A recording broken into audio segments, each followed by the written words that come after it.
I want to talk about that second quarter, though, really quick, guys, because that second quarter was absolute.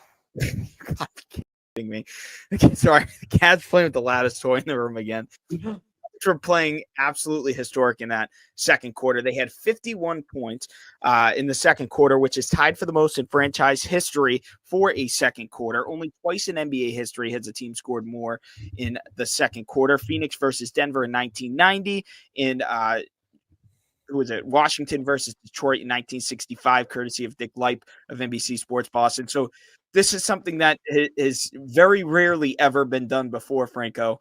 51 points, 12 made three-pointers in that second quarter. Felt as if I was on the joysticks playing NBA 2K.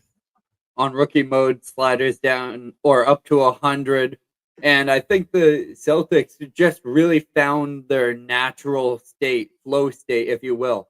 I think that having Kristaps on the court did something for the team emotionally. They were a lot more bought in. It seemed like they were back to their winning ways, which we were almost seeing them lose that type of edge in those types of games that were facing an injury-prone team. And I think they just did a fantastic job of being able to spread the ball out. Jaylen Brown having another back-to-back amazing performance. I think he's really stepped up and almost is. I wouldn't be crazy to say that we may have two Celtics in the MVP ladder, not as contenders, but definitely in the category if Jaylen Brown continues his performances he's been having. Yeah, can we throw this out here right now? I remember a couple of years ago, the Golden State Warriors, they came out in a game against the Denver Nuggets, and this is when the Warriors and the Nuggets, they were fighting for the number one seed in the Western Conference. I believe this was 2018-19. This was a big game for the Warriors and the Nuggets. Oh, who's going to grab the number one seed? And the Warriors, they showed who were the defending champions, and ultimately they didn't win that year, but they were the best team that season if Kevin Durant doesn't get hurt in the finals later. They score 51 points in the first quarter, and that's the talking point throughout all the networks the next day, and even throughout the evening. Oh, my goodness, the Warriors, 51 points in the first quarter. I looked at the box score tonight, the second quarter, 51 points for the Celtics. I want to hear this from the media, okay? Tomorrow and tonight, I want to hear this that, oh, my goodness, the Celtics shot 80% from three in the second quarter. 80%. That's ridiculous. 80% from three and 51 points. When I looked at the box score, my eyes lit up because you don't see that too often, even in today's NBA era, where teams, of course, they do get to 40 points quite often in this era. It used to be more of a rarity, but now with teams scoring more and more volume, more three-pointers, they do get to those higher marks more often. But 51 points, that's still ludicrous for an entire quarter. There's only 12 minutes in a quarter. And, of course, at halftime, they had 78 points. I want to hear the media talk about this from the Celtics perspective. We, of course, came out. The NBA releases their weekly power rankings every week. The Celtics were at number one, so we're not too disrespected. But in terms of relative history, this is what I harped on a lot at the end of last season in the playoffs. It's the Celtics, they are on par with those Warriors teams from the late 2010s with Kevin Durant.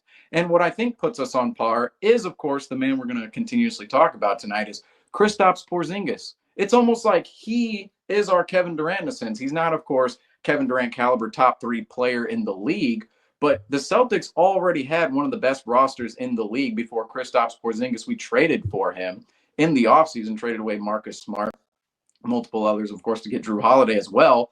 But when those two players entered the Boston roster, the Boston rotation, okay, those two guys made us the caliber of team that the Golden State Warriors were in the late 2010s. And if we didn't lose game 4 last year, right? We were up 3-0. We didn't lose game 4 in the finals last year. We would have had a top 5 record in NBA history spanning from games 1 to all the way to the end of the finals, the end of the playoffs. We would have had a top 5 record in NBA history. Unfortunately, we had to settle for a top 10 record. I believe we were 8th or 9th because we lost that one game in the finals. But this team, when Kristaps Porzingis is out there and the entire team's healthy and the entire team is hitting at the caliber in which we see that we hit tonight, we are seriously one of the best teams in NBA history. I say we, well, of course, the Boston Celtics, that is.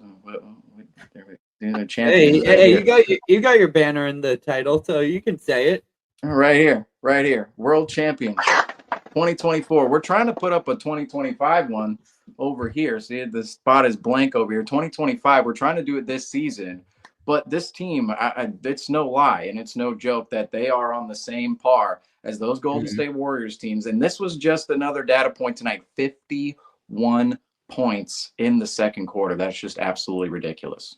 You know, I just think it's I'm still looking back in the second quarter, like how, you know, we go from some nights where we have, you know, we start the game off by having 40 in the first quarter, and all of a sudden we jump back into the second quarter.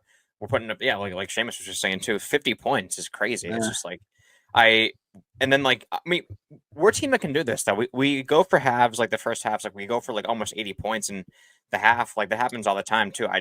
Consistency, if we want to keep these things going too, is key. But I'm not going to keep name dropping him, but Porzingis definitely helps our momentum a lot and kind of get this team back into shape. So it's definitely going to be exciting to see it. So I know I can't help it say his name. I'm sorry. I think we can't hold out any longer. No, it's just like, I'm just excitement. I mean, I was in the chat earlier. I was saying like, oh, I mean, I don't know if it's too early, but if he continues like the playing like he did tonight, like, I mean, don't worry about it. Just keep it slow. Yeah.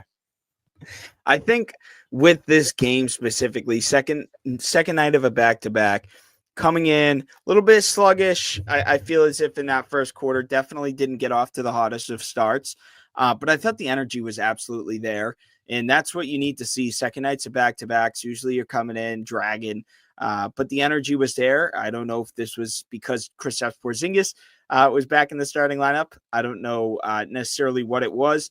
But tonight, the energy was absolutely there for the Celtics. They got off to that great start in that great second quarter for sure. Jason Tatum was going, nearly had a double-double just in that first quarter. I believe it was about 8 points and 6 or 7 rebounds in that first quarter. He was very, very engaged. So just a big night for the Boston Celtics.